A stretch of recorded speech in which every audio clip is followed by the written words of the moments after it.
All right, thanks everybody. For those of you that don't know me, I'm Temple Stoellinger. I'm an Associate Dean of the Haub School, and it's my pleasure to have the opportunity to moderate this panel. The title of this panel is Beyond Our Borders, State Trust, Land Management, and Innovation in Other Western States. So as the title foreshadows, we've got folks associated with state trust lands in Arizona, Montana, and Colorado. So joining us on the stage, we have Robyn Sahid, who is the commissioner for the Arizona State Land Department. To my right, I have Ryan Weiss, who's the Deputy Trust Lands Administrator for the Montana Department of Natural Resources and Conservation. And then to my far right, we have Mindy Gottsegen, who is the Conservation Services Manager for Colorado State Land Board. And their more extensive bios are available in the program. I encourage you to take a peek at that. And we're going to start today. I've asked each of our three panelists, and you may note that we're down to three. We had four originally scheduled for the panel. Jim Elbin from Idaho, his flight got canceled out of Boise yesterday, so he was unavailable to join us, but we will prevail nonetheless. I've asked our three panelists to start the panel today by telling us about the unique management framework for state trust lands in their individual states, asking them how their trust is structured, their primary beneficiaries, and any notable policy or constitutional provisions that guide their work. And I've also asked them to please share the top three revenue-generating activities from their state trust lands in their individual states to give us kind of an understanding of the framework from which they're coming from. So with that, we'll turn it over to Robyn to go first. Commissioner. Hello, everyone. My name is, I'm Robyn Sahid. It's a pleasure to be here. It's pushing 90 degrees in Arizona, so thank you for having me. I don't want to go back to that, but it's just up from here. So in Arizona, we manage about 9.2 million acres of land for 13 public beneficiaries. State land's about 13% of the overall land ownership in Arizona. It's mixed with federal and tribal, so if you add the state trust land to the private ownership, where it's about a third is kind of the breakdown. So when Arizona was established as a territory, there were two sections reserved for the benefit of common schools and beneficiaries. But when Arizona became a state, we were actually granted two additional sections of land. So we have 16, 36, 2, and 32. So we actually were granted 4 sections of land, which is a little different. And because Arizona and New Mexico, I think were a couple of, well, obviously but a couple of the last states to be granted state trust land, we have a lot of rules around what we can and can't do. And so we like to say there were lessons learned from other states as they moved out. And so we do have a lot of rules around how we can actually manage state trust land. We are a general funded agency. All of our revenue, with the exception of a minor bit of fee revenue, it all goes to the beneficiaries in some form. Sales, leasing, or I should say sales revenue all goes directly to the permanent fund. Our leasing revenue goes to what's called an expendable fund, which goes directly to the beneficiaries. So we don't have a lot of money. It makes it difficult. So with 9.2 million acres of land, we have about 100 people on staff and get a little over 10 million from the general fund. We have to make up the rest from that fee revenue that goes into our trust land management fund. So it's a challenge, but we're having fun. Arizona is a little different than a lot of our revenue. Really, the bulk of it comes from land sales and commercial leasing. So the mineral subsurface, that is a really actually small portion of what we do. So that's a little bit different too. Of what we do in Arizona. And I'll leave it at that. Did I hit on everything, I hope? Yeah, I think so. So if you were to restate the top 3 revenue generating activities, so land sales, commercial.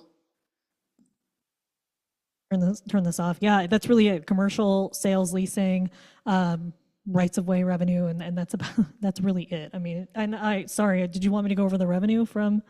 Yeah, if you don't mind, sure. Last fiscal year was $352 million total. 272 of that, like I said, comes from the commercial sales and leasing side of it. The other 80 was from various leases, some royalties, about 80 million, and that goes directly into the expendable fund. Great, thanks, Robyn. All right, we'll turn it over to Ryan next. Thanks, everyone. Good afternoon, and I'm really happy to join you guys and appreciate the opportunity to share a perspective from Montana. So our Department of Natural Resources and Conservation has a Forestry and Trust Lands Division. It's a relatively new configuration where we've combined our Trust Lands Division with forestry. So on the forestry side, we have fire and aviation responsibilities across the state. We have forestry assistance to private landowners and good neighbor authority for federal lands. And then within the trust land side, we have agricultural and grazing. We have forest management of our trust lands. We also have minerals management, real estate, and a new recreation program, a program of one person. But in general, Montana, very much like Wyoming, we were granted Section 16 and 36 to benefit the common schools at statehood. The Constitution declared that the land board, our top 5 elected officials, have the authority to dispose of and generally lease interest to benefit the various public institutions. So there's 14 in all, including the common schools, the different state universities, public buildings, and other public purposes. I think that, you know, there's a lot of, like I said, there's a lot of similarities with Wyoming. A few of the differences is in our Constitution, public interest, as I guess declared as for the benefit of the people, is in the Constitution. So it provides a little bit of ambiguity as to whether the trust beneficiaries or the people of Montana are the beneficiaries, and that has played out in various ways throughout the courts over the years. But I guess going to the revenue piece, last year we had $92 million in distributable revenue to the trust beneficiaries. It's usually our irrigated agricultural leases that generate the most money, followed by our grazing leases. In some years when price of oil is high, it's our oil. In other years, it's coal leases. We do have some coal assets throughout the state, but that kind of ebbs and flows, and we really don't count on that for a lot of revenue. Last year, we also had, we lease riverbed. We have some riverbeds that we've owned, and we lease those for hydropower. So we had about $30 million for hydropower leasing in our renewable leasing program. But that's it in a nutshell. I guess the Department of Natural Resources on the trust land side, we have 4 bureaus 3 of them based in Helena, where we do program and policy work. Our Forest Management Bureau is with our Forestry Division colleagues in Missoula. We have 6 offices they're essentially regional offices. We call them area offices. They're distributed around the state, and about a dozen more satellite offices, so we can have a pretty strong presence in our community with foresters and land use specialists. And if you think of Montana and the Continental Divide, pretty much everything west of the divide is classified forest, and everything east we classify as either agricultural or grazing lands. And we manage it as such with the eastern staff, primarily our range specialist or oil and gas specialist, and then on the western side, they're foresters. Great. Thanks. Thanks, Ryan. All right, Mindy, we'll turn over to you for Colorado. Okay, thank you. I'm Mindy Gottsegen. I'm the Conservation Services Manager for the Land Board. And it's so interesting to be here and see how different some of these land boards operate. It's just fascinating. We're a bit similar to the Wyoming Land Board. We have 2.8 million acres of surface land, 4.0 million acres of subsurface. We have a staff of 50. We don't manage our own forest lands. We have an interagency agreement with the Colorado State Forest Service. Last year we made $282 million. Our top 3 revenue producers are oil, gas, if you consider those together. Grazing is third. Grazing and cropland, together they generate about 16 million. The oil and gas was 180, so that's like 2/3 of all our revenue comes from oil and gas. And then third would be solid minerals. We are very aware of this. A few years ago, the term fiscal cliff was talked about a lot. We're aware of our cliff coming with the loss of this non-recurring revenue with oil and gas. So we've had a big effort to try to generate new sources of recurring revenue through renewable energy, recreation, I manage our stewardship program as well as our ecosystem services program. Together, those three, though, just generate $10 million. So, but 3 years ago, 10 to 15 years ago, those programs didn't even exist. So we are kind of looking at ways to monetize other kinds of resources. One of the biggest things that affected the state land board in Colorado was in 1996, almost 40 years ago, Amendment 16 was passed by the voters to the state, creating an amendment to the state constitution that governed the state land board. Up till that time, we had had 3 managing members who were also our commissioners, and there was not as much public oversight with how those properties were managed or how the trust lands were managed. Anyway, there were a couple of very public land transactions or decisions made that just really got a lot of public interest involved with how state trust lands were managed and what those decisions were.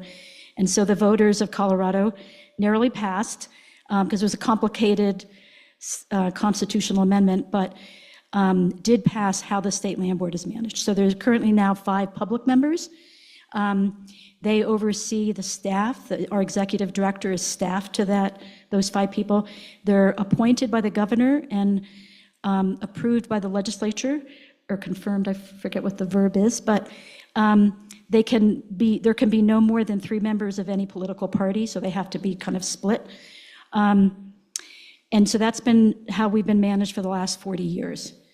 Another really important component of that constitutional amendment was the upholding of, I guess, the values of stewardship. Our mission now is we consider ourselves having like a dual mission. One is to generate reasonable and consistent revenue, and the other one is to use sound stewardship to protect long-term values and long-term land productivity. Let me see. And so our stewardship program is about 40 years old. I was hired as the first stewardship program manager about 15 years ago, and we've now kind of built that program up into several stewardship tools. I also manage, as I mentioned, the ecosystem services program.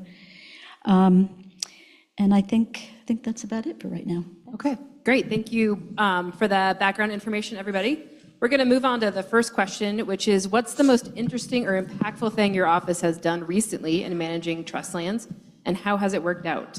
Let's mix it up. Mindy, we'll start with you, Brian. Well, it's a little bit of a double bind there. If it's really recent, I can't tell you how it's worked out. But one of the most recent things the state land board has done is approve some nature-based carbon sequestration leases. So that includes a forest carbon lease with Land Life Company. They're going to be reforesting lands that are not regenerating themselves. There's 5 properties involved with that brand new lease. We expect them to be planting trees either later this fall or next spring. They're also looking at how can they work with additional state trust lands. We don't own a lot of forested lands in the mountains because we were created as statehood in 1876. We've traded a lot of lands with the federal government as those entities came into being, kind of some big land swaps. 2/3 of our ownership is on the Eastern Plains, east of I-25. And then just a few weeks ago, the state land board approved its first grassland carbon lease. So we're just looking at developing that program. We're hoping that a lot of our grazing leases, we have grazing leases on about at least 95% of our lands, that's going to be an opportunity to generate an additional source of revenue. We've structured that program so that we would be sharing that revenue with our lessees. We also recently were able to expand by 3 new people. For the state legislature approved 3 new FTEs for us, and one of those is a regenerative grazing manager. And we've really kind of put a lot of stock in trying to help our lessees implement some of those practices to create greater land resiliency, more sustainability, and better outcomes for everything from pollinators to increased forage for our grazing lessees as well. So I think that's about it. Well, I was prepared to talk a little bit about recreation, but yesterday we had a land board meeting in Montana, and we had an item on the agenda for a land banking sale, which is an older program we have, but I think it's relevant to a lot of the discussion today focused on public access and recreation. So I'll switch gears a little bit and save some of the recreational discussion maybe for tomorrow. But the land banking program was a bipartisan joint effort with the legislature and the land board at the time in 2003. So in the early 2000s, this program was kind of workshopped around with the legislature, with land board support and staff, and it allows the state, the land board's always had authority to sell lands, but the proceeds from the sales would typically go to the permanent fund. And this land banking program allows the proceeds to be held in an account called the land banking account, and for the department to propose land acquisitions to basically balance out the corpus of the trust of that land base. But the interesting thing to me, looking at it 20-some years later, is not just the accomplishments or the potential successes, but the three priorities and goals of the land banking program, which I don't even know if currently this would be the top three priorities, but I'll give them to you in order. One is increase public access to state trust lands. The second one is diversify the portfolio of lands to increase revenues through multiple use management, which is also in statute in Montana for multi-use management. And then the third is to consolidate land ownership for better management and stewardship opportunities. So I think that's kind of visionary, and maybe I don't know that it would play out the same way today if the land banking program were before the legislature and the land board. But it did pass, and we have, I'll give you some of the highlights. We've sold 90,000 acres of inaccessible isolated lands. They generally have a low rate of return, generally below a 1% rate of return. 76% of all the land sold were entirely inaccessible. Usually it was isolated sections within private land holdings. And we've purchased 98,000 and change acres of publicly accessible lands, and most of them are contiguous with our current ownership or in large blocks. A couple of examples, farm and ranch properties in eastern Montana, 17,000 acres for one, that was previously a large industrial farm operated by out-of-state interest. We've also purchased back some of the lands that we sold in the early 1900s from our state forests. We have 7 state forests in western Montana that range from about 10,000 acres up to almost 100,000 acres. And in many cases, those were sold to industrial timber companies, and we were able to acquire them back. So I think that's one of the most exciting and interesting things. And just to tie it back to yesterday's land board, we had an isolated, low-producing parcel up on the agenda to set a minimum bid. Just for reference, all sales go before the land board 3 times, one for preliminary approval, one to set a minimum bid after an appraisal, and then a final adoption after it's been auctioned. And so this was the set a minimum bid, but over the course of the discussion amongst the board members and with staff and myself, we highlighted some of the benefits of this program and the fact that we have close to $40 million in this land banking fund to acquire replacement lands. Great, thanks, Ryan. Robyn? I've only been in the position 2 years, so I feel like everything's kind of new that at least I've been working on. So we'll see how they all play out. But the biggest thing I think we've released recently is our solar mapping score.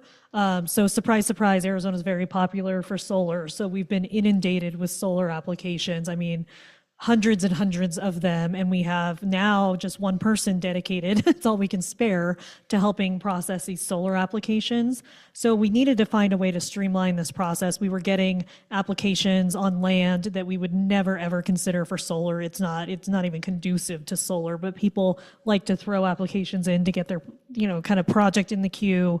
So to help that, we mapped all of our state trust land and gave it a solar score. So when you go to our parcel viewer our GIS system on our map page, there's a layer where you can look at solar, and it'll either show up as green, yellow, or red. And what it does is if it's green, it really says that this land is more suitable for solar. It's not a map, and we've been very clear because we did a lot of outreach to a lot of different stakeholders, that it doesn't mean it's going to be permitted if it's green, and it doesn't mean that it's not going to happen if it's red. It's just telling you that something that's red is probably going to have more challenges related to development of solar for various reasons than something that's green. So what we're hopeful is that this will help the solar industry and those applicants kind of be a little more selective about where they're trying to place solar. And then once we get an application, we run through the normal process from there, but we're really trying to keep applications on, something that's a prime site for commercial development, or something that's, nowhere near a substation or has way too many animal units, just whatever it is. So it's been really well received actually from the solar community, just explaining to them what this is, and they love it because it's a lot of information that they probably have to go out and research, but it's right there at their fingertips, and they can make a better selection up front. So that solar mapping layer has been really beneficial, and we released the mapping layer with some frequently asked questions about our solar process and the application process on our website, so that people just understand, because a lot of people just didn't understand how to work with us for solar in general, and because it was something we were just inundated with it. And we've now got that under control. Like I said, we have one staff member dedicated to it, and there may be more, just because it's not like we're pushing solar on state trust land, the demand is there. So we've really been focused on how we can streamline and better manage kind of the demand that we're seeing. Great, thank you. The next question I have is new or emerging land uses your agency is exploring. Are there areas where you're testing new approaches or anticipating growth? And I'll just open it up. If anybody wants to answer, feel free. A quick stab, sorry. One is agrivoltaics. We've had a lot of land leased for solar development. We have at least two productive, we have a production lease, and then we have planning leases. We use those terms for having a preliminary lease where you can do your due diligence, and then when you're finally got all the necessary approvals, we go into a production lease, and then we have a different rate for that. But one of the biggest pushbacks has been in the amount of land that's coming out of potentially agricultural production. And so we're really doing some advanced work and collaboration with Colorado State University and I think another organization to see how we could possibly do some agrivoltaics. And that mostly involves, it's easier to do with sheep because they're smaller, but it's harder to do with cattle because the panels generally come down lower. They'd like to rub against them more. So we're looking at a couple of test sites. The other thing is we're looking at geothermal. I don't know if any of the state land boards here have actually worked with geothermal. We're working with our first potential lease, and just meeting a lot of concerns about what the impacts in the local community might be. Sure, I'll mention briefly that over the last probably 5 years, affordable and attainable workforce housing has been a pretty big push in Montana, and our legislature meets every other year for 90 days. We're, I think, at day 79 right now. And this session and the 23 session in particular, there were a lot of proposed legislation that would force communities to look at state trust lands as potential solutions to the housing problem. And it gave a lot of us shudders thinking, how do we do this? We're not particularly good at residential leasing. We do have a residential leasing program for remote cabin sites, and the legislature directed us to get out of that program. So now we were concerned about, now we're going to become landlords to a lot of people for affordable and attainable housing with a pretty limited staff. And how do we do this? So the way it's played out so far is there was a governor's housing task force that convened and wrote a roughly 100-page paper that mandated that the DNRC provide potential state trust lands to communities that would be eligible for leasing under a master lease or master lessee to develop affordable and attainable housing. This last session, it's actually ongoing right now, there's probably been about 3 or 4 bills ranging from changing the statute that governs state trust lands to explicitly allow for single-family master lessee type commercial leases under our commercial leasing program. There's also been legislation that would basically allow for tiny homes, manufactured homes, and mobile homes on state trust land leases. And we're a little bit concerned about how all that would go given our mandate to generate revenue and in most cases maximize revenue on these leases. Our commercial leasing program that's also in statute requires us to put out a request for proposal and evaluate bids largely based on the largest measure of financial gain to the trust. So we'll see how that plays out, but it's something that has been definitely of interest across the state, and we haven't found a solution yet, but we've been brought into a potential solution. So maybe next time this group convenes, I could let you know how it goes. I'll just simply say that our biggest land use challenge right now is that we have a lot of conflicting land uses that we're trying to wrap our arms around as the population in Arizona has grown. I mean, we're just seeing a huge increase in conflicting land uses. So recreation, especially during COVID, just took off in Arizona, and now we have, recreation as we have OHVs and impacting our grazing lessees. We have housing, abutting, aggregate operations, and just it runs the gamut. So we're trying to wrap our arms around that. Great. Maybe this is a good follow-up question if anybody wants to take a stab at this one. But how does your agency determine which parcels of land are best suited for specific uses? How do you deal with those competing interests on state trust land? I'll go first, I guess. Our previous director came from the banking world and had us, we're basically a giant leasing agency. And he organized our leasing programs into kind of lines of business, as we called them. And so we develop business plans. That said, we often don't point out specific parcels of land that's mine, and then that other one is yours. But we do have business programs where we're looking at what kind of goals we can accomplish in the next couple of years. Internally, we still are, while that is proactive, we still are fairly reactive for interests of people coming in the front door, basically, looking to lease our lands for certain uses. And potentially, pretty much every property is open for any use. We do have stewardship programs. Some of those are set properties off limit or set certain restrictions on them. But in general, we are open to ideas. And when we do get lease proposals, we have an internal, what we call line of business review. And the different business program managers each review those projects for potential impacts on their leasing program. As the stewardship team, we also put on leasing stipulations if there's wetlands on there, cultural resources, high priority habitat identified by Colorado Parks and Wildlife. We review all of those. And I guess that's it. We're also looking out for properties that we can buy. We have a similar program where if we sell land, we have 2 years to buy new land to replace that. If we don't do that, those funds then go into our permanent fund. We have a pretty simple statute in Montana that requires all state trust lands to be classified as either agricultural in nature, grazing in nature, or timberlands. And then there's a fourth called other, which is kind of the junk drawer of whatever else might exist on the landscape. And the classification process, it's fluid in that we can either get outside interest that would require us to go through a reclassification process, which is essentially we scope neighbors and interested parties, county commissioners, and do an environmental assessment on what reclassification could potentially mean if we go, for example, from agricultural to commercial. But it's a fairly straightforward process, and it's been well defined for quite a long time now.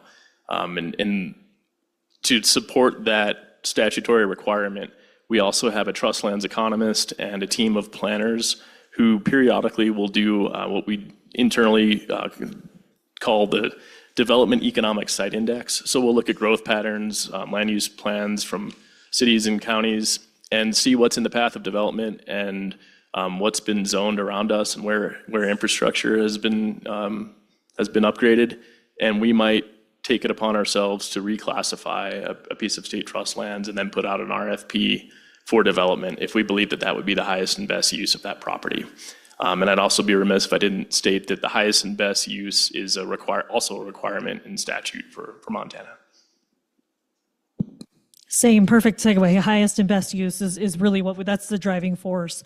In Arizona, again, 9.2 million acres, about 80% of it is leased for grazing. I mean, it's just, there's more rural areas of Arizona that just aren't ready for development. So a lot of our focus for commercial sales, which again drives a lot of our revenue, is around the metro areas, whether it's Phoenix or Tucson. There's some around Flagstaff, Prescott, and actually Prescott and Lake Havasu City have been booming lately. But where we see kind of the boom and the growth areas, we work closely with the local communities to, zone land, whatever it may be, to make sure we get the highest and best use out of the land in these municipalities that hopefully conform with their general plans and their goals. And that's really where we're focusing, is just making sure we're getting the zoning we need on the land in order to maximize revenue when the time comes. And then we're just kind of, everything else is, we do use land classification, so ag, grazing, and that's just what it will be until the growth kind of hits certain areas.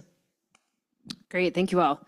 Following up on the last panel that was talking about public engagement, how does your office engage with the public and your legislature? Can you share examples, successful or not, that illustrate your approach to stakeholder engagement? Anybody want to take a crack at that one? You want to go ahead, Robyn? I'll start, I'll change it up. So we're not very good at it. Let me just start there. So when I inherited the position, stepped into the role, I made a point of going out and meeting with a lot of stakeholders just to see what was going well, what was not going well. And what I heard overwhelmingly was, it feels like the state land department is a black hole. A lot of information goes in, nothing comes out. So clearly we don't do a good job. A big push in our strategic plan is to be more transparent. So we're trying to get out there more. So again, we're not great. We're trying to, use the resources we have.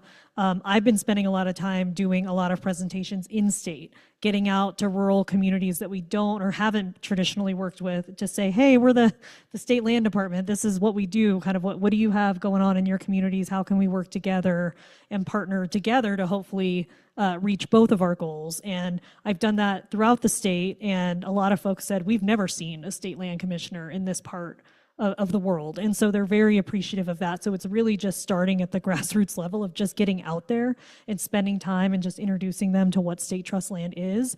I have some notes written from this. I think, Wyoming does a really great job of, trying to get the word out on what they're doing. We can definitely do a better job, but I think it's really just the simple things for us in doing meetings, doing presentations, make sure we're educating our legislators. We've taken time to do that, just so they understand, because we are unique and we aren't, BLM, we aren't just public lands. And so we've had to do a lot of work, and we'll continue to do work on that front.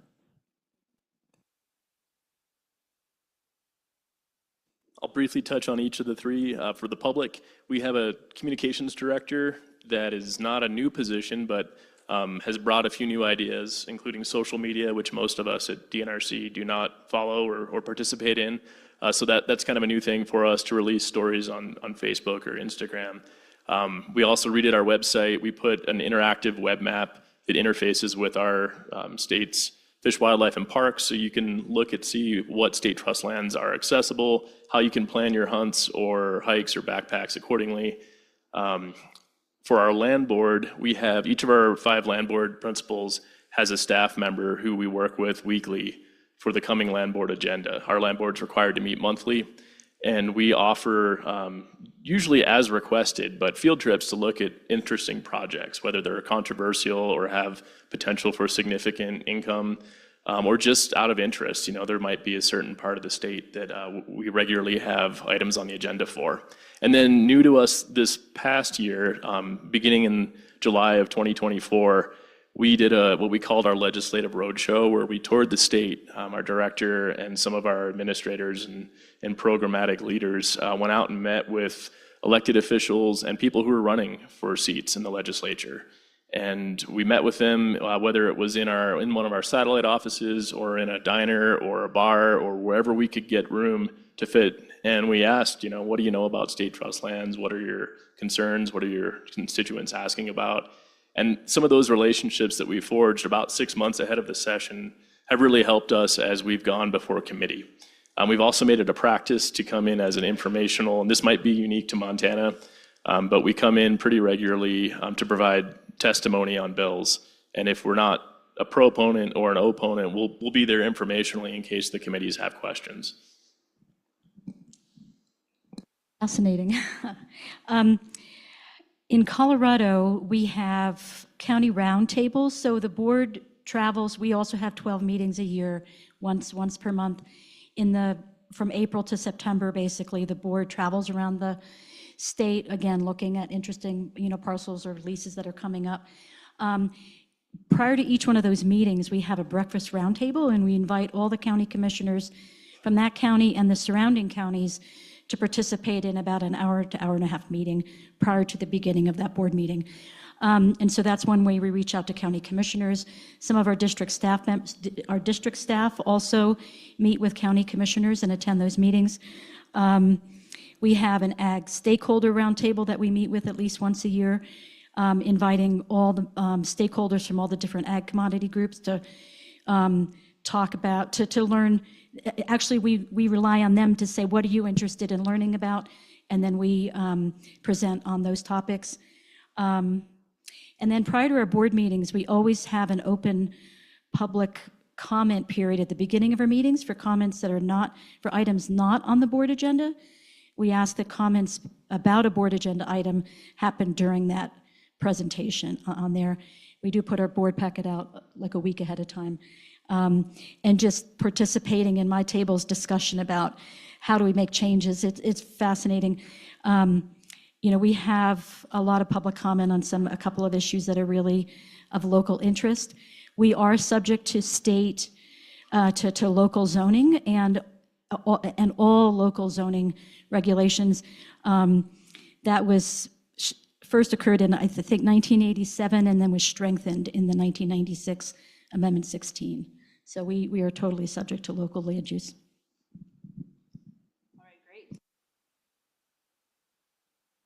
All right. My next question, I'm going to jump down just so make sure we have time for Q&A.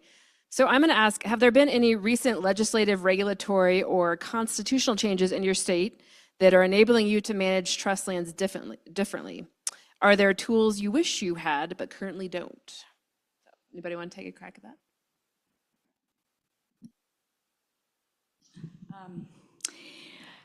Well, Amendment 16 gave us a phenomenal number of tools, including, the ability to use conservation easements. But something that's really hot right now that just got introduced yesterday is a legislative bill put together by a consortium of mostly environmental groups to kind of really look at lands and how state trust lands, how they can be used for more conservation and opening up recreation.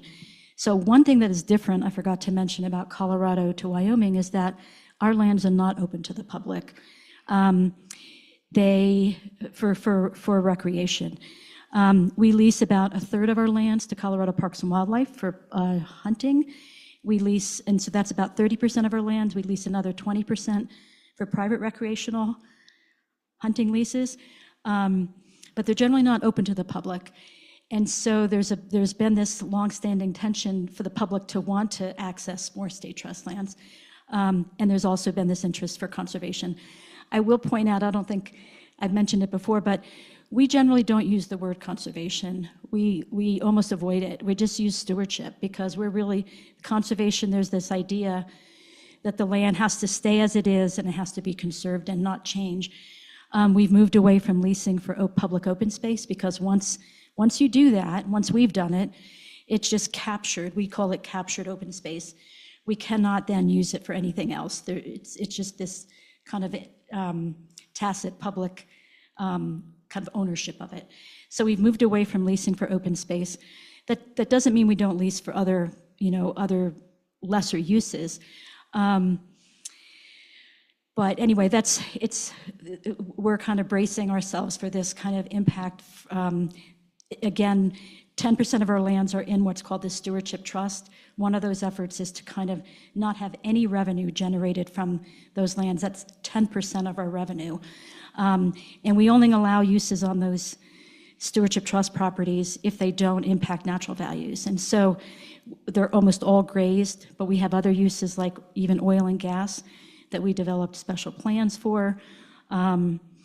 Anyway, that's one of the newest things that's coming along. Mindy, can I ask a follow-up question? Before the panel, we were chatting about moving away from open space leases and instead selling those parcels to counties on kind of a varied timeline. Can you explain that a little bit more? Sure. When Amendment 16 was created, it created this thing called the Stewardship Trust, and we were supposed to designate our top 10% of our properties, about 300,000 acres, into this management designation. It's not a conservation easement. And there were about 15 properties or so that were put into, that were all leased for open space or used by the public as local parks or trails. And I kind of considered them parking lot properties. They were in the Stewardship Trust just as long as we could basically sell them to the local counties or other organizations. We have one property left that's in that category. And what we did was, for example, 2 or 3 properties were in Boulder County.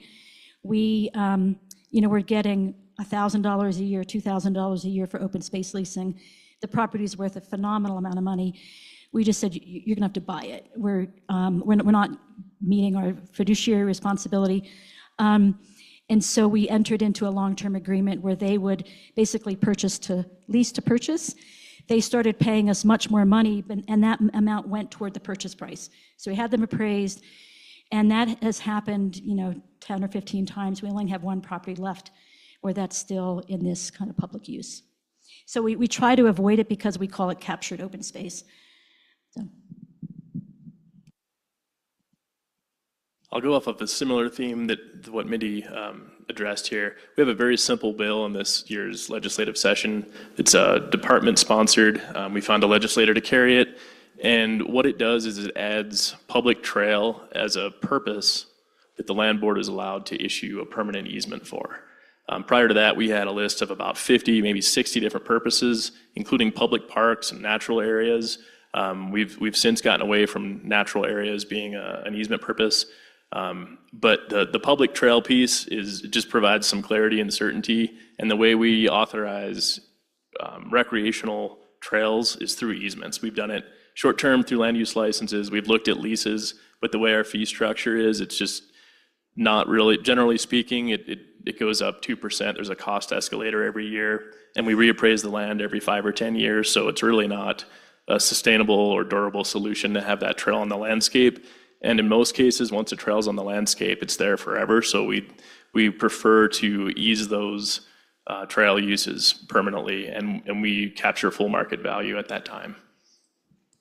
Ryan, again, we were chatting before the panel, and you were mentioning a pretty lucrative trail easement. Can you elaborate on that example from Montana?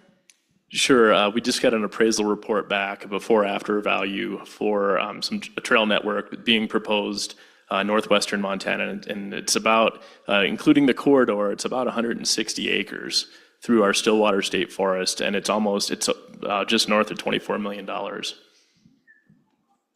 right, Robyn. Yeah, our legislature is still in session, so there's been a few interesting bills that have come across that would have an impact on state land. One was and I don't know, some of them are still working through, so I haven't checked my email in a bit, so I'm not sure where they stand. One proposal is the creation of a Department of Natural Resources that would be charged with managing all state land that is not state trust land. I think it's in anticipation of getting federal land back. So they would be charged with managing all of that land, but the interesting part of it was that land could be open for, mining minerals, and so then it's potentially a competitor to the state trust, which it's just interesting to look at some of those bills. So that was one. There's a bill related to biosolids that we're working with the legislator on to understand that. If there are any biosolids experts in the crowd, please come find me, because I am trying to find a reasonable solution on this. We have a lessee in one area that is basically turned state trust land into a dump and is accepting biosolids as an ag lease, but not really doing that. So that's why we see this kind of legislation. But so seriously, if anyone knows anything about biosolids, come see me. And then it's not something we're looking at yet, but overall, I think there have been efforts for state trust land reform in Arizona, a few attempts over the years. I think at this point, I am interested in looking at potentially, you know, what the reception would be to self-funding. That self-funding, our agency has been a topic in the past. It did not, there was a court ruling that said we couldn't do it. We couldn't take any revenues from the trust and use it to self-fund the agency. However, I've heard that the way it was done it was just done incorrectly, and that we should take another shot at it. So that's something I'll be looking at probably over the next year to see if there's any room there. We are self-funded, but we have to have approval to spend it through the legislature. All right, great. I think we have 11 minutes left, and so I'd love to open it up for questions. And Senator Hicks is on it. His hand is raised already.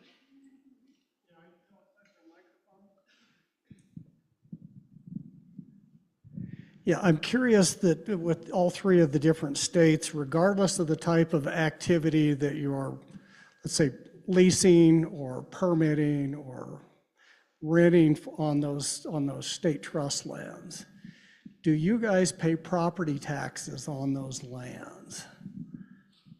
So regardless of the type of lease, or is there specific leases that you have to pay property taxes back to because most of those in Wyoming, most of those are collected and utilized locally.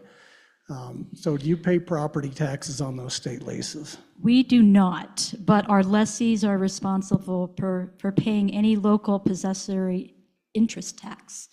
And so each year we deliver a list of our leases and the value. So they're taxed on the value of that lease, their annual payment. We provide an annual list to, I think it's the Department of Local Affairs, and then they distribute that list to the counties. Some counties charge it and some do not. I don't know why, but our lessees are responsible for paying that tax.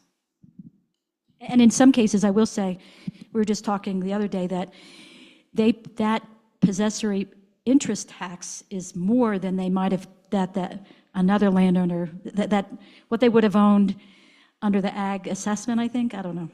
But in general, in Montana, we don't pay property taxes on state trust lands, but our lessees are responsible for any taxes on the improvements, and we don't track it. Same as Montana, no property tax on state trust land, but yeah, it's the improvements that I believe are taxed.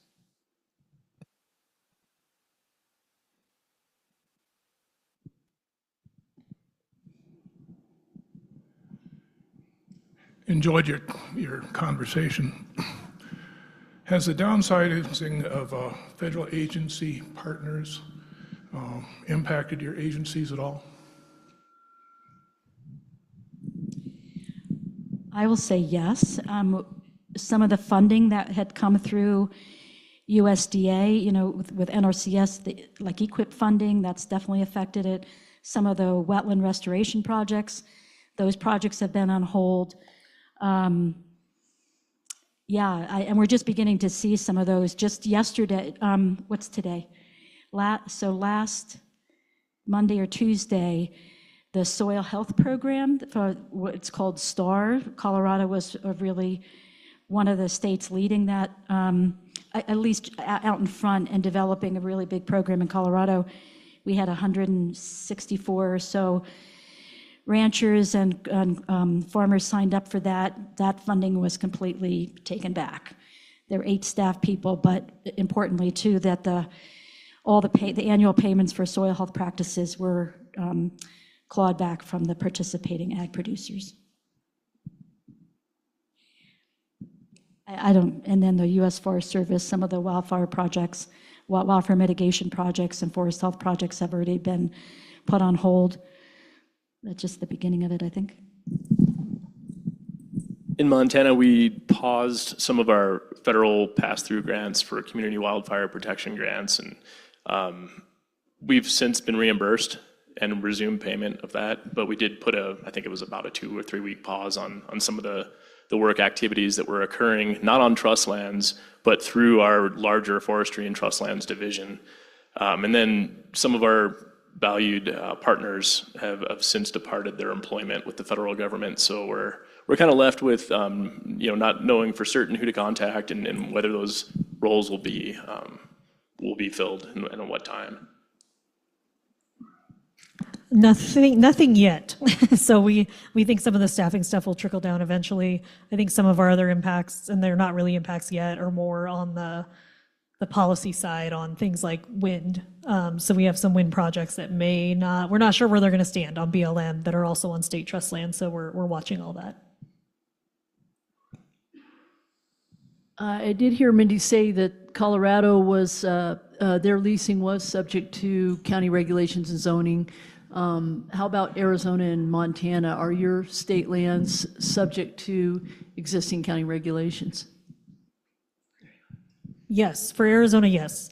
There are some arguments that state has supremacy, but generally that we work with the local communities, and any, whatever's going to be developed should go through the local permitting process.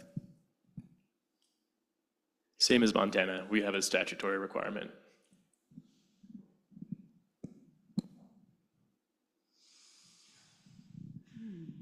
Do any of you allow overnight camping on your state lands? Yes, in Arizona, yes, there's a rec permit that you have to do overnight camping, and I think it's limited to 14 days per year, but we do allow it. How much is that rec permit? You're going to ask, it's not a lot. $15. 15, 25, something like that, yeah. Montana does allow it. We had currently some very old recreational use rules that were undergoing revision to match a lot of the federal standards. But some of the arcane requirements are that no more than 50 feet from a common access point. It depends on whether you're there with an RV, with horses, what you're doing. If you're hunting and fishing, it's generally allowed. If it's anything else, it's more suspect. So we're reviewing our rules and revising them, and that's been ongoing over we paused during the legislature so we can make sure we capture any statutory changes. But in general, we allow it with the purchase of a conservation license, which is $8 for residents, $10 for non-residents, gets you access to all state lands.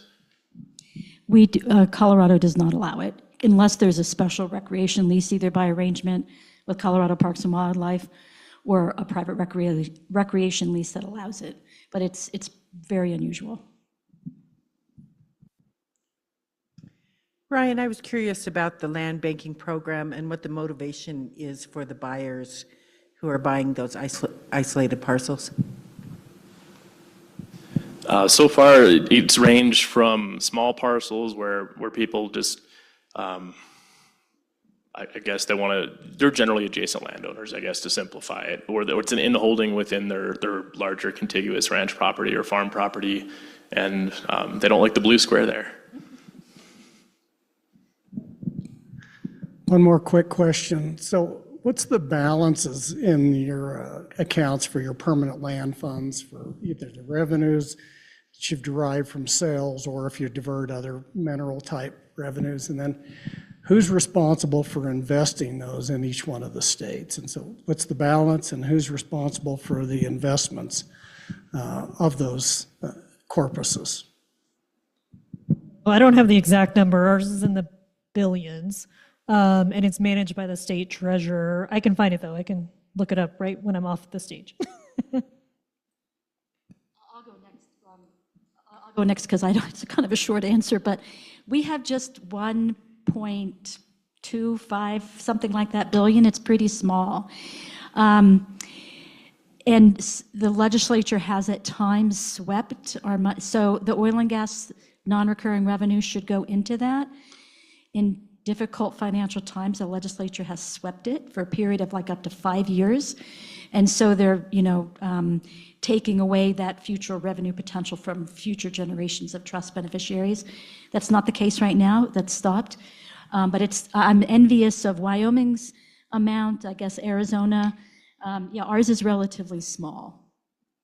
And it's managed by a committee on which the state treasurer sits.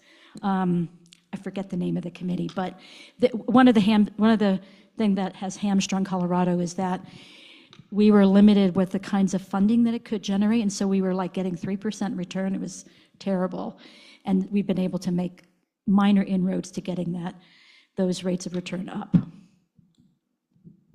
Montana's just shy of $1 billion, and it's our Board of Investments who manages it.